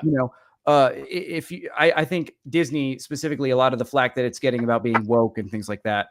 I have a lot of those same beefs as someone who cares about progressive ideas. Yeah. But the word I would use is corporate, because these decisions are not being made. Yeah. We actually need representation for these things, because if they were interested in doing that, they would be portraying them as people more. And of course, there are films that do that. I loved Turning Red, for example. Like it's sort of Asian Canadian, like that's an experience that's so distant from me. Like getting to see that film and understand the writer director's experience coming through that, like that's incredible. And it's not heavy-handed and it's not corporate. But the Avengers Endgame thing, that was a bunch of white dudes sitting around a room going like, how do we bring the women in to buy more tickets? How do we get people to say girl power on their TikToks when the movie's over? So I think the way to do it, if you're trying to convey a message that is overtly about people, in a way that, you know, is about a character's identity in any way, just make that person a real person, for the love of God. Just, Yeah. you know, and it's sort of like, you will realize that you're doing it correctly if you're not fucking doing it. If you're Yeah. not sitting around going, how do I write a strong female character? Just write the fucking character. Yeah. Just write the fucking character, Just make them a write it, real yeah. person. You know, because even then you're doing something problematic. I think you're sitting around saying like, oh well, I can write this, you know, cis white guy super easily because I see him as a person. But this other Yes. person is, you know, this other person, you know, anything that isn't cis white and male, Mhm. you know, I have to handle them with extra care, you know, because they're not really a person. They're this enigma that I have to like present to the audience in a palatable way. Like, no, they're just a person. Yeah. Right? Person, you know. But in the case of like more political ideas, like wider reaching economic, you know, there's a heavy way to do it, heavy-handed way to do it that's entertaining, and I would call that movie The Platform. Mhm. It's a Spanish film about The Platform. Yeah. yeah, With the Platform with starving. food, Yeah. live down. Food. Mhm. Yeah, very heavy-handed, but also effective. Yeah. If you're trying to do something more subtle than that, I mean, Star Wars is, I wouldn't call it subtle, but it wraps its political message in so many layers of fun that, you know, it's for the intelligent viewer, it's not really that distracting. But it's much more complicated because you get films that I think are very, very powerful films, you know, and this applies to other media, books, comics, whatever. You get pieces of storytelling and literature that are very politically sound and efficient, and yet are wildly misinterpreted. So that's something that I'm like, you know, I'm like digesting that myself all the time. I'm meditating on that constantly. But the fact that like anyone could have read Watchmen and been like, Rorschach's the good guy, or like V for I Vendetta is another know. one, like, Or, yeah, or like Colonel Jessup is the good guy in A Few Good Men, or something. No, what is Homelander. wrong with you? What Homelander's the good guy. Yeah. Yeah. So this how we do much more nuanced political expressions in film and television that's much more complicated than just, you know, writing characters. But at the end of the day, I would kind of say, in the way that I said, you know, at the beginning of this conversation, that I see government and economics and all of these other things as extensions of the project of human well-being. Mhm. And, you know, socializing ourselves. I think that in that same way, we go back to the individual, and we get the audience to care about an individual in a certain context. So if you want to make a movie about how, or if you want to convey the political idea that like we should not be leaving the little guy behind, Mhm. right?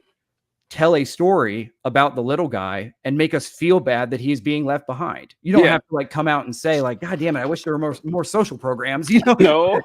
No. But It's- I think that at the end of the day, like stories are about people. Stories Mm. are not about, I mean, they can be about places, but in that case, a place is a person. They can be about an artifact, but in that case, the artifact is a person. Like stories are about people. Yes. And if you are telling a story that, you know, you feel needs to convey a certain message, applying that message through the lens of a character that the audience cares about, I think is the only, you know, plausible, efficient way to get that job done. That's a really good point about how stories are about people, but if it's about a place or an object, they're people too, as far as the story is concerned. Because Yeah. don't underestimate people's ability to anthropomorphize anything. Like we will go out of our way to make something as human as possible. I want to hit these real quick. TJ has it perfectly. The resurrection is the hope of a world that might be made right. Mark also says that he loves commentaries as well. They're great. I love me a good commentary. And also Heather says, not TJ sounding like a know-it-all. Hardy har. That's really good. I wanted to go over a lot of things you mentioned here. So I agree 1,000,000,000% that the best way to put this message in is if you don't notice it. Like you're watching it like maybe the 10th time, like, oh my God, that's what you don't notice if it's subliminal or subconscious. But I think a lot about Christopher Hitchens, and I remember seeing Christopher Hitchens. He used to write for The Nation magazine, and people, it's advice that I've taken to heart. And people asked him how he writes his articles. And he says, he's like, well, I found the key to writing a successful article is to treat the person reading the article like they're your funniest and most intelligent friend. So make obscure references, make jokes with the expectation that your audience is going to get it. They'll appreciate it because everyone likes to think they're funny and everyone likes to think they're smart. Even if they don't understand it, they're going to feel flattered that you think they will. I use this all the time. And it works. And the problem is like, well, it reminds me of Mad Men. I'm doing the weave like Donald Trump says. I'm getting together with this somehow. But I remember Peggy in Mad Men went on a date with this guy, and she mentioned that she was in advertising. And the guy said, well, advertising doesn't work on me. And Peggy said, well, if it's good advertising, you don't know what's working on you.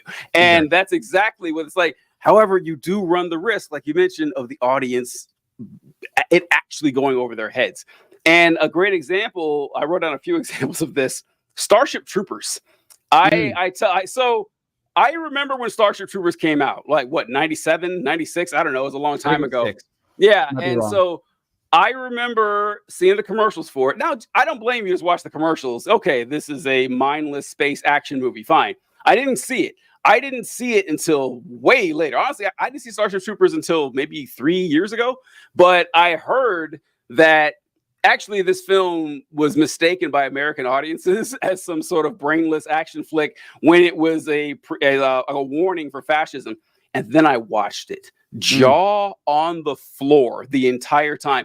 If you haven't seen Starship Troopers and you go back and watch it, it looks like it was a film made by a time traveler, like someone who was in modern day America and went back to say, all right, this is a film to warn you guys for what's coming. It's shocking how like everything down to the over the top news people to the glorification of the military to they show like this map of the galaxy and Earth is here and the bug planet is way over here, the other side of the galaxy. Is like, we need to keep our borders safe from the people on the other side of the guy. It's exactly. That's one of my favorite moments. It's and I'm like, how did no one catch this? How were people so fucking dumb they didn't catch this? Because it's not subtle. It's not subtle at all. And they still missed it. Another example I wrote down was Star Trek. That Star Trek is essentially space communism, but people don't see it that way. Like people just see it as, hey, these are cool stories and everything. It's like, oh no, they're talking about how human beings have left behind the need for work or for money, and they have these jobs because they want to do it. They want to fulfill their purpose. There's no shortage of food or anything like that. And it's like, oh yeah, this is communism, but no one sees it. And it just bothers me that, if you do it right, people won't notice it. But a lot of people, unfortunately, won't notice it, like literally. Or they'll miss the point entirely. They'll get so close. Like the word I often hear about Star Trek is that it's utopian.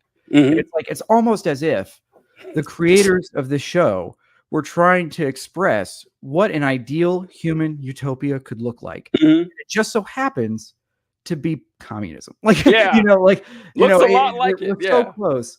And that show too, Star Trek is I mean, I'm not personally a huge fan. Like I think that I might have just like missed that one as a kid or something.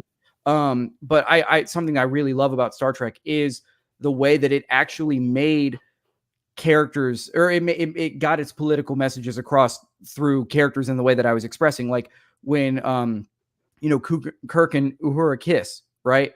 Like, yeah, that was a big deal at the time because it was like an interracial kiss and that was wild. But the movie itself is making a commentary that these are people. These people both exist on equal playing ground. And of course they would kiss in whatever context, like that is how you do it to me. If you're making a point that like we are all equal, make us all equal. Yeah. Yeah. So it's like it's simultaneously subtle and not subtle at all. And then people tell on themselves, they sort of like their reaction to it lets kind of where they stand. I mentioned Rorschach or whatever. The people who identify with Rorschach, who see Watchmen, who read Watchmen, whatever, and they're like, oh yeah, that guy is me. Like, oh, okay, that guy's you. Like, yeah, you're a fascist. Great. Yeah, I know. Kind of. So we got to, and this thing too is like, a lot of times fascist or horrible characters are really cool, and so I see why. I like Colonel Jessup, for example, in A Few Good Men. Awful human being. I see why people like him, though. Like I see why, because he gives that incredibly eloquent speech. He's standing his ground and shit. I can see that sometimes with awful characters. Rorschach, though, Rorschach is not meant to be envied in any sense at all. Like, you're supposed to pity Rorschach in a lot of ways, but people still flock to him. I'm not sure, but he's an underdog. Yeah, people I guess flock to that's it. underdogs. Yeah, people do like their underdogs and everything. Oh, yes, like this is my favorite interview. Yeah, mine too. This has been fantastic, and I think The Last of Us had character and stories and spoke about several different fairly controversial issues. That's huge. Yeah, The Last of Us is incredible for that purpose, because it is saying so much about, and I actually think my least favorite moment in the way that it tackles complex social or economic issues is when it comes out and says them. There's a moment where Joel and Tommy are like being introduced into Tommy's camp or whatever. Oh, and, yeah. they basically realize like, oh, this is like communism. Like, no, it's not.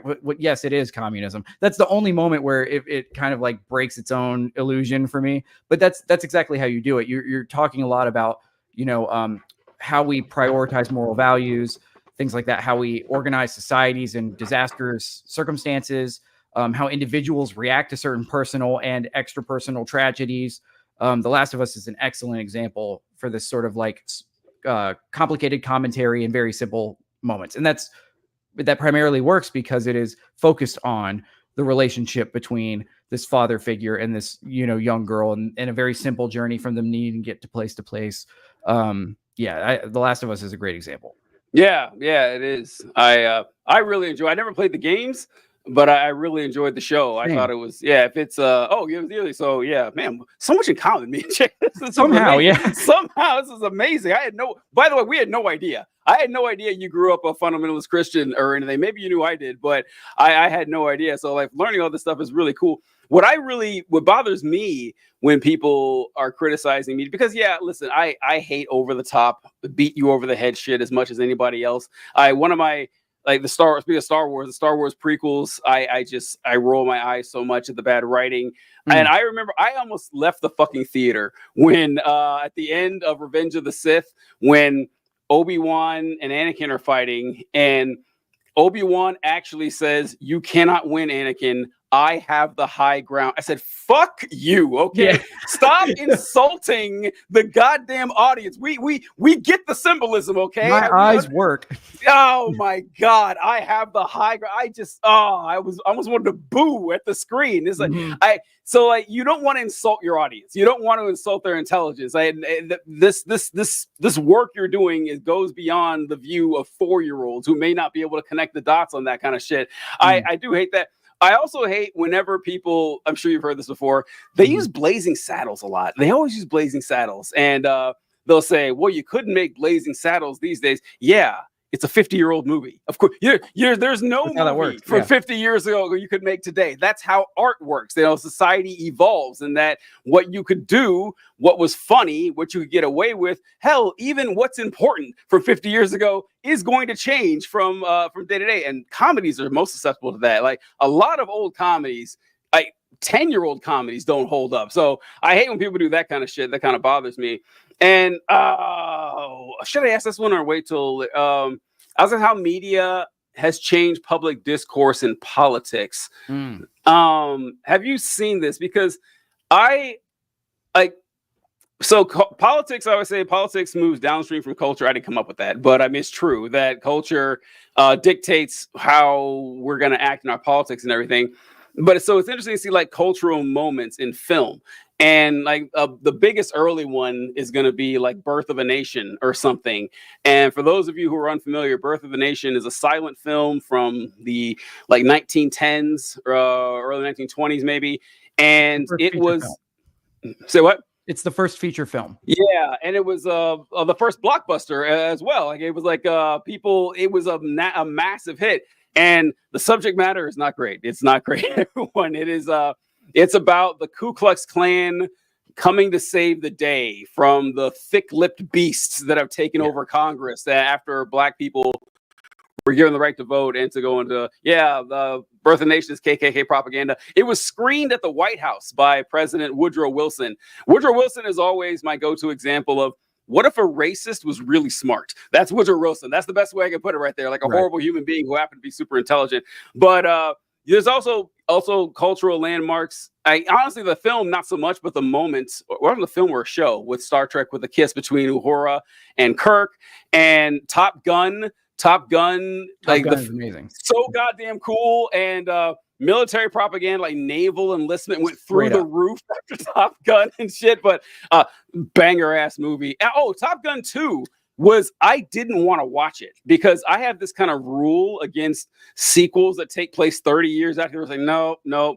Boy, was I wrong about Top Gun. The second Top Gun was fantastic. I don't know about you, but I loved it. And I also loved it. Yeah. Great, right? This is incredible. So watching like films and how they've shaped culture over the years, do you think that's getting stronger or if it's getting weaker, especially since like fewer people attend theaters and that film has become so specialized? Everyone has like their streaming services, and we don't have the massive, like, there will never be another Star Wars, right? Like the closest we had was, I guess, the Marvel days when everyone was watching the Marvel films, but I can't imagine more of these happening. I just think they're going to get less and less as time goes on. Yeah. Unless something changes, I think the Marvel movement was the last hurrah. Mm-hmm. The Marvel movement was hurrah. You kind of answered your own question there. Like in terms of big cultural movements in film and television, like a lot of that is past. In a post Stranger Things moment, Netflix has taken the wrong cues from the success of that show. They've radically changed their model. Theater chains are just desperate to get anyone in a seat, so they keep harping back on the most corporate thing. And all it's doing is sort of driving people from these big tent poles to more niche content. So in the terms of like cultural moments around media, it's only diminishing, and it's actually quite tragic because you had something like Top Gun that could have defined a decade, and Top Gun 2, which is better than the first movie, doesn't even matter because and it was a cultural moment for a week, and now like you bringing that movie up is like the first time I've heard someone talk about it in a year. Yeah, which is a damn shame because it's really fun, regardless of the fact that it is like kind of military propaganda. Or there's no kind of about it. Big hoorah. It says Rachel Hyatt, but this is Ben. This is his mom's account. I know. So, but Ben says, should I watch Top Gun despite it being military propaganda? The answer is 100%. Yes. The answer is yes. The answer is absolutely yes. And then Mark says, Top Gun is a good movie. It won't come across as propaganda. Go for it. That's what we're saying here. That's when the message has actually really hit home and you did a great job delivering it when you don't realize what it is. Because look, I didn't recognize Top Gun as military propaganda, although it's kind of obvious. I mean, it's just like they're like, look how fucking cool it is to be a naval fighter pilot. And truth be told, it's cool as fuck. Like tell me something that would be cooler than flying around in a fighter jet. You can't. But it is like something to drive people towards joining the military, which whatever. I think as long as you're aware of that, like that's sort of a big thing for there are some things like Birth of a Nation where there's no context in which enjoying this makes sense. Right. Yeah. There's no context. But then like there are things like Top Gun where the sort of political message, the very hoorah-ness of it is, as long as you're aware that is kind of on the back burner, then you can put it on the back burner. Right. Yeah. You can enjoy it for what it is. For what the story is, because it is the music's great, the action's great, and look, respect to Tom Cruise. By the way, Tom Cruise is the only reason I think that Scientology may be onto something. Because you tell me how Tom Cruise is 60 years old and looks exactly the same as he looked in the first Top Gun like 30 years ago. There's something going on. I demand to know what the Scientologists know. But all right, wanted to close out. Should I close something fun? I feel bad because I didn't think of these. I forgot I was asking these questions. Do you have any movies that you hate that everyone else seems to love? I'm prepared for this. Okay. Actually, I was thinking about things that you might ask me, and I knew that like politics would come up. I knew religion would come up and things like that because I know your content well and I love it. But the things that, and I felt really prepared for all that. But the thing I did not feel prepared for was like, what if he wants to talk about specific movies and how I feel about them? We nailed it. I think I think all the films we knew pretty well. But no, I'm sorry. You asked me which film you hate, but everyone loves. I try to give all films the benefit of the doubt because to an extent, because they are like monumental achievements, especially when you get in certain circles. And I'm actually like pretty proud of myself for the work that I've been able to do sort of behind the scenes, and like the work I've been doing to kind of like inch myself closer to the quote unquote big time. But like the closer you get to it as an artist, the more you realize that it is a monumental achievement. So I try to go easy on people, because all movies are achievements. But man, Michael Bay should go to prison for the Transformer films. And I stand by that. And I know those movies have their own cult following, but I grew up on the Transformers. Like that was one of the few big cultural things that like made its way to me, was that 80s cartoon. And you know, I can't think of a single IP adaptation, not a single one, that butchered its source material. Like I would go as far as to say, man, I hope you're ready for this. Here we go. Let's do it. This will be a doozy for you. I think that Dragon Ball Evolution was a better Dragon Ball adaptation than the Transformers movies are a Transformers adaptation. Wow, that is a hot take right there. I know. Because at least Goku in that shitty whitewashed Dragon Ball movie, at least he makes decisions that I could believe Goku, the real one, would make, you know. But in Transformers, I think that IP is permanently damaged by how bad those movies are. Half of the people who claim to know and love those characters know and love racist caricatures of those characters. Know and love, you know, overly violent. I remember there being a line in one of the Transformers films where Optimus says something like, you know, I promised I would never kill humans. And one of the other, you know, Autobots, the good Transformers, are like, oh, big mistake. It's like, what the fuck? Y'all are the good guys. Like, you know, the fact that like, those movies are so against the spirit of what the 80s cartoon and Peter Cullen and all of that mythos was like trying to capture. I don't care how many people love those movies. Like I will. That's like one of the few things like when that like gets me worked up on social media, will just have me battling it out in people's comment sections when they're like, oh man, the Bay movies are awesome. And I'm like, go to hell. Like, you know, those movies suck. Yeah. So I hate to have a moment of contention here, but Mark says the first Transformer was decent. Come on, I agree. I like the first Transformer. So maybe it was just that. Yeah, I give people that, but the first Transformer, I saw it in the theater, and maybe it was because, like, I'm having a hard time remembering the story, honestly, but maybe it was the fact that I was just so excited that Transformers were on the big screen. But holy shit, I saw Transformers 2.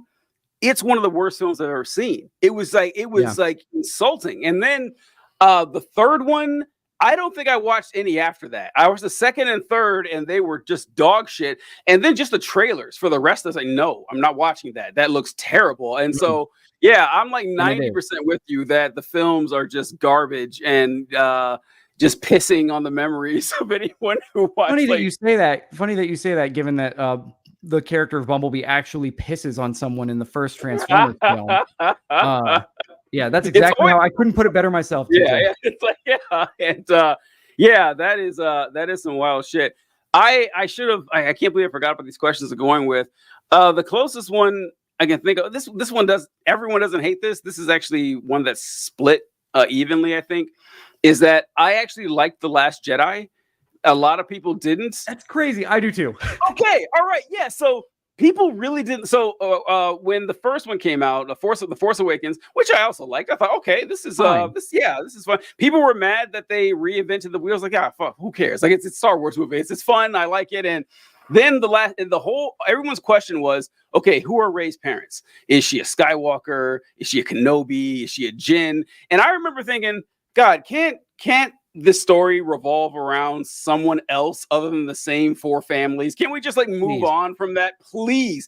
And then they said, oh, she's nobody. It's like, thank God, finally. And then like, yeah, right. And the whole message, I get people upset with how Luke was handled. I understand. I have a lot. There's one scene in that film that really bothered me. And it was when like Yoda sends down lightning to burn Luke's building with the sacred text in it. Jedi text. Oh my God. I was like, are you kidding me? Luke Skywalker is way beyond the sacred.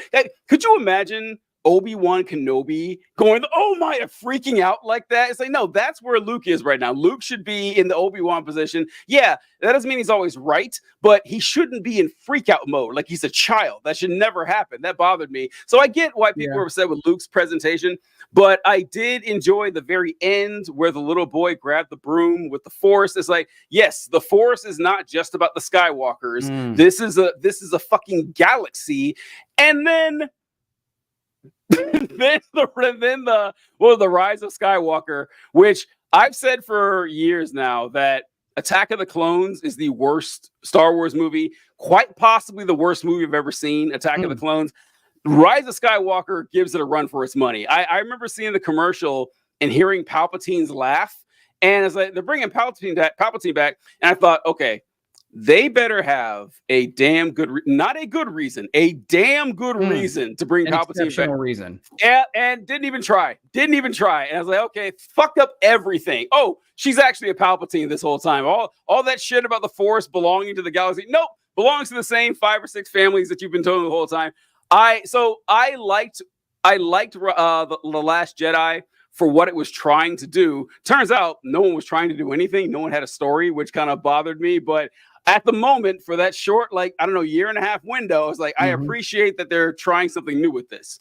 Yeah, and I wouldn't even call this pushback, but I think that like a lot of the heat that The Last Jedi got about Luke is just damage from all of the Legends material, all of the extra canon, the nerd shit people were reading in the books. I know what that shit said, so I didn't have any. Because for better or worse, when Disney came and was like, we are reinventing what is considered canon, you know, and I totally understand why that would like divide a fandom. But that means that when they make new Luke stories, what they're going off of is what's in the original trilogy. And in the original trilogy, Luke is kind of a wimpy dipshit, you know? So I think the idea, like Luke is not in the original trilogy. He's not in the rebellion to save the galaxy, to, you know, this or that. He's like here for his buddies. He was invited on an adventure, you know, from a giant dog and a hot chick, like who turned out to be a sister. Yeah. I'm never going to forgive George Lucas for pretending he had all that planned out. Horrible. Yeah. But like, you tell me that guy, you know, made a huge mistake and like fucked up his one chance at like becoming the, you know, next Jedi master or whatever. That dude's going to like pitch a fit and go hide. You know, I believe that. And then he's going to focus on all the wrong things. I believe that. So like, I think the version of Luke that exists in the, you know, extra canonical material is more interesting. But like, that's something that didn't bother me when I saw his presentation in The Last Jedi. It was one more thing where I was like, did you guys watch the original trilogy? Like, you keep being mad about the fact that this isn't the original trilogy, but again, you didn't seem to have paid attention to those, you know, just in general. The hate for that movie is wildly unwarranted. Yeah, I thought it did a good job for the most part. The Luke thing is, I actually never thought about it when you said that Luke is kind of like kind of a simpleton in the first movie. Luke is like a 16-year-old who had no idea he was good at basketball, and he just wandered onto the court one day and he's just dunking on folks. I was like, oh my God, this guy's a prodigy, but he never had any formal training in it or anything. He just happens to be amazing at it. So yeah, that guy's going to make a lot of mistakes along the way. Like, he really is. And so that's a good way to put it. Yeah. All right. How about a movie you love that a lot of people hate in reverse? I'm ready to catch even more flack for this. Let's go. I believe with all of my being that The Matrix 2 and 3 are as good as the first one. Folks, thanks for tuning into the show. It's been a great time. Jacob, thank you so much. All right. Before you go on, I think The Matrix 2 is better than people give it credit for. I think The Matrix 2 is better. It's not the one, but what could be, right? But 3, all right, I've got to hear this. Let's go. I consider The Matrix trilogy, and I said trilogy, to be lectures wrapped in an action movie. True. Yes. And so judging them as we've been talking about how to balance out like filtering high concepts and messages and things into movies in a way that is subtle and nuanced or whatever. The Matrix is not trying. The Matrix, I think, just is those concepts. sort of teachings and speculations and things. The Matrix just is that, and also like Neo has guns. So as pieces of symbolic literature, I think The Matrix 2 and 3 both stand as strong. They're all about different things. The first one is largely about belief. The second one is about determinism.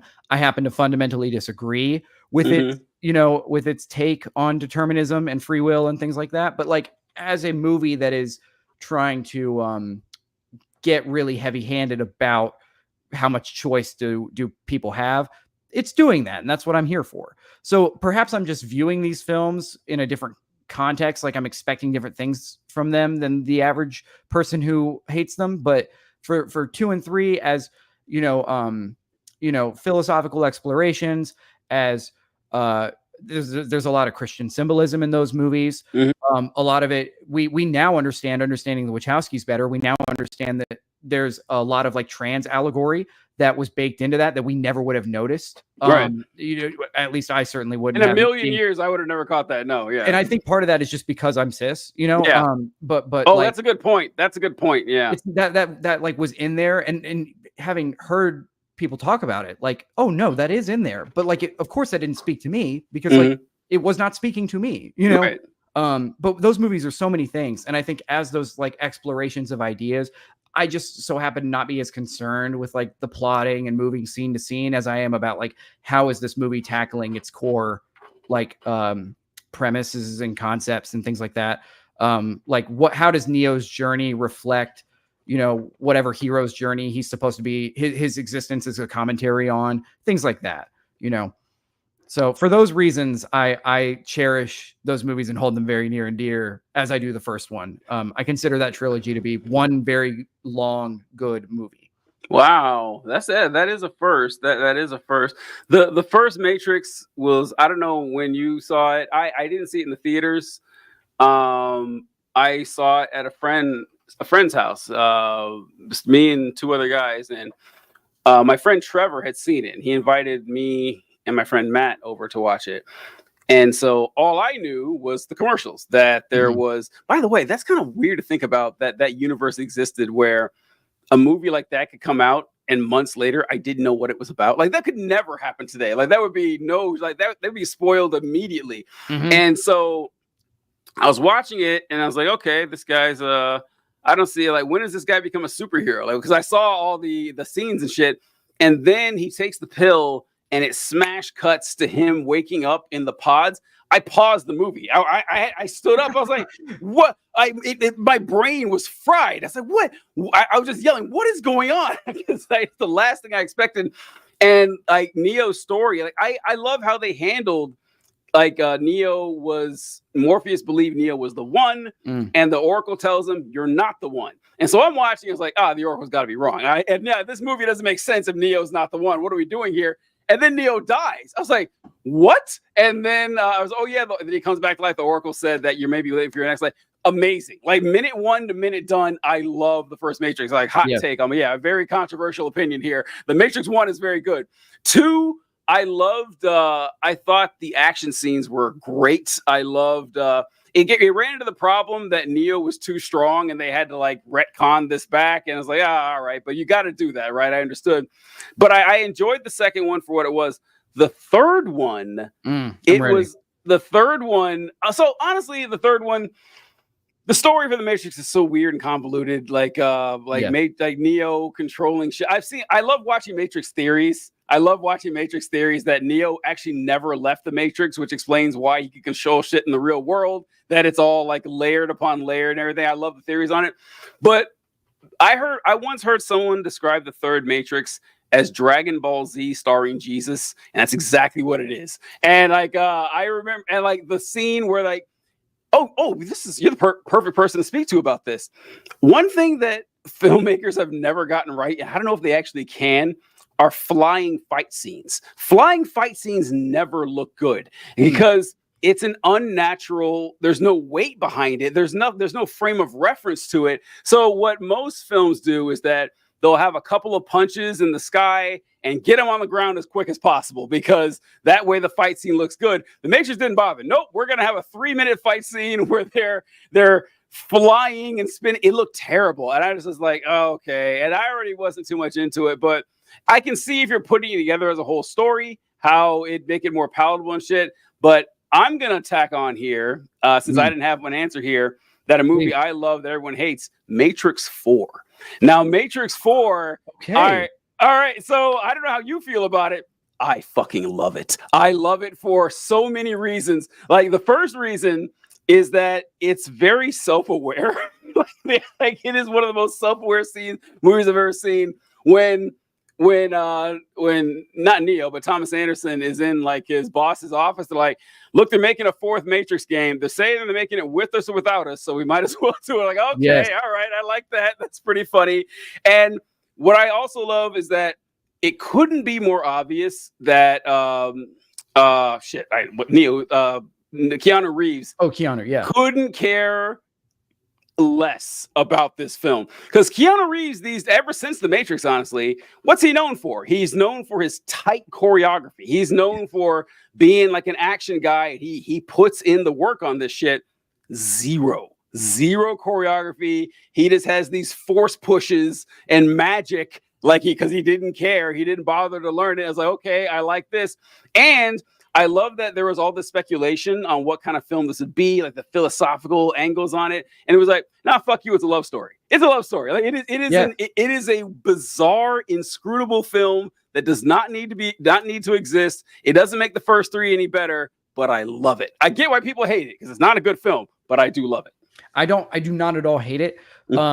It subverted my expectations in a lot of ways. Yeah, right. But it actually, something I definitely appreciate about it is that it actually kind of reflects my own journey in a way. Like the Wachowskis, I don't know if you know this, but only one of the two sisters was involved. Yeah. But the original trilogy was this exploration of concepts, and that was the first 20 something years of my life. Was like me, like I would have panic attacks every 6 months. Like I would like just have a complete meltdown because I could not square the ideas that all of these different concepts and teachings and things. And I was so caught up in that. And the first Matrix trilogy is also very caught up in the wrestling with those same ideas. And that very much felt like what I was like. That's why that connected with me. And then the 4th one is just like, but life moves on, and we fall in love and all this like campy shit. And I'm like, I'm trying to get there now. I'm trying. That's where I'm trying to be. And those directors, I believe it was their mother died. I don't know if you read this. No, I didn't know that. Interview. But the reason The Matrix 4 exists, and I can't remember which sister it was that directed the 4th one, so I hope people will forgive me for that. But but the whichever one it was said that she was grieving so deeply the loss of her parent. Yeah. That she was like, I just need to go back to these characters and write a happy ending for them. Oh. And that's what it is. It literally is like, we can talk about free will and all this stuff all fucking day long, but like we have hurts and we have feelings and we have all of these things. And at some point you just have to like address those. And that's what the Matrix 4 is. The Matrix 4 is like all this other shit. Like we're just going to like, package that up and like put it off on the shelf. And we're going to like tell a love story. And so like, I really respect the hell out of it for that. And I think the casting too, Jonathan Groff, who I love, Jonathan Groff as a sort of like alternative Agent Smith is as good as you can do without getting Hugo Weaving back. They're reincarnated Morpheus. What was the story with that? Do you know? Like, what was up with that? I don't know. I'm sure there's an explanation, but I never learned why they did. I saw that movie like once, or I've seen that movie twice. And I think it was that he was like a program. No, I mean the real life story. Like, why did they have a new guy and not Lawrence Fishburne as a Morpheus? Oh, because they wanted the character to be different.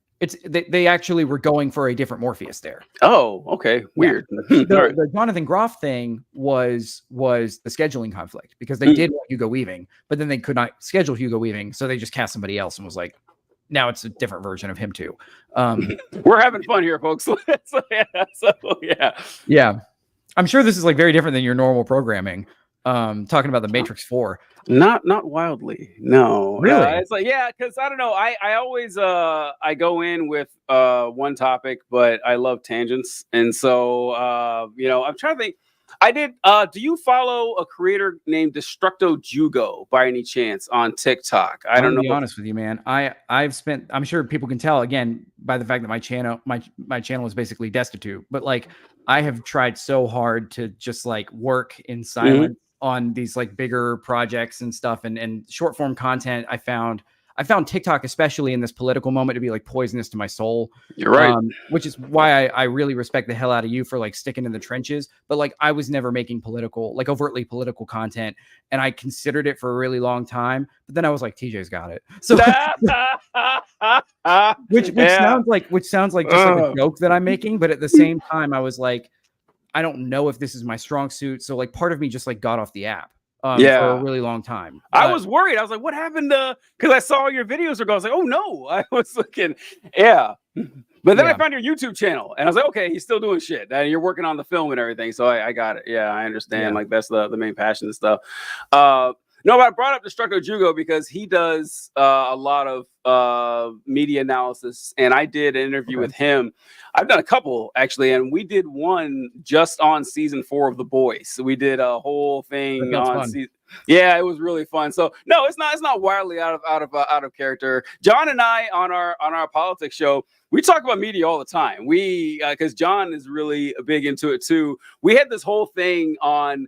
I don't know if you remember the Chappelle show, they had like the racial draft. That sketch. Dude. Yeah. So we started doing one with not a racial draft, but a conservative versus a right wing, left wing draft, and who gets which movies. And we did a whole one on Scarface and everything. Scarface is a pretty right wing movie for a lot of reasons, but we would take it. We would take it on the left and everything. So yeah, this is right into the wheelhouse here. But yeah, I'm sorry I kept you so long. This was 2 hours. I meant for this to go an hour and a half, but we just had such a great time. No, dude, for sure. Yeah, it was fantastic. I'd love to have you on. Honestly, I'd like to have you on any. So I do this. This is my YouTube channel, like my solo channel. I don't post to it nearly enough. I need to get at it way more. But I also do a political channel that with John that you would be great on that one. And I have another one that I'm working with, and this is from kids who went to the same Christian high school that I went to. And that's gotta be nuts. Yeah. And so we did one Friday. We did one Friday, and we went over Bible stories. I went over Saul demanding 100 foreskins for David to marry his daughter. Classic. And another one, classic. Another one was Saul raising Samuel's ghost from the dead. It's just fun shit. We talk about the poisonous nature of the independent fundamental Baptist movement. So honestly, I'd love to have you on any of those. So I'll be reaching out too to see if you get any free time. I know you're busy. I definitely am itching. I told my girlfriend when we worked out the schedule for me to do this, I was like, yeah, we're going to talk about like politics, religion, and movies. And she was like, oh, all the things you multi-class in. So, yeah, exactly. Yeah, that's good shit. So you had anything you want to plug for the folks before we take off here? So my sort of like debut short film with crew and money and things like that. I've been working on that, unfortunately, for like the last 2 years. It's a very complicated piece of my life, but that just got accepted into my local festival. And when that's run, it will, when it's run its course there and I've put it wherever it will go, it will eventually make its way to my YouTube channel, which is just, I guess YouTube does these like @ handles now too, like as opposed to just like it used to just traditionally be channel names and you would just have to like go dig, but now they have like a little handle. Like I didn't know that actually. That sounds something I should know, but I didn't know that. No. Yeah, but like I think that you should look into that. I think that's a thing. But all of my socials are what they are. All of them are Afterlife Jacob. Afterlife is the brand under which I like make my short films and stuff. The two that are currently sitting on the channel are very short, and like me and my homies, I'm graduating from out of that as I've made connections and things. So we're slowly getting higher and higher. You can, if you were to subscribe to my channel per se, you could expect to see another short there in a couple weeks. But other than that, man, all the stuff that I do takes forever. That's just the nature of it. Like I was saying, all films, even short films, are monumental achievements. Yeah, they're months and months and months of work, sometimes years. So I mean, anyone who wanted to see anything that I was doing could just find that handle, and that's where I'll be. Fantastic. Thanks so much, man. Definitely got to have you back sometime. We appreciate it. Later, Man, folks. I appreciate you, and I appreciate everything that you're doing. Like I said, this cultural moment, like creators who make the content that you do, like that is what gives me hope that we might be able to avoid another 4 years. No, fingers crossed, right? Yeah. Oh boy. Oh, what a dark time. But Yeah.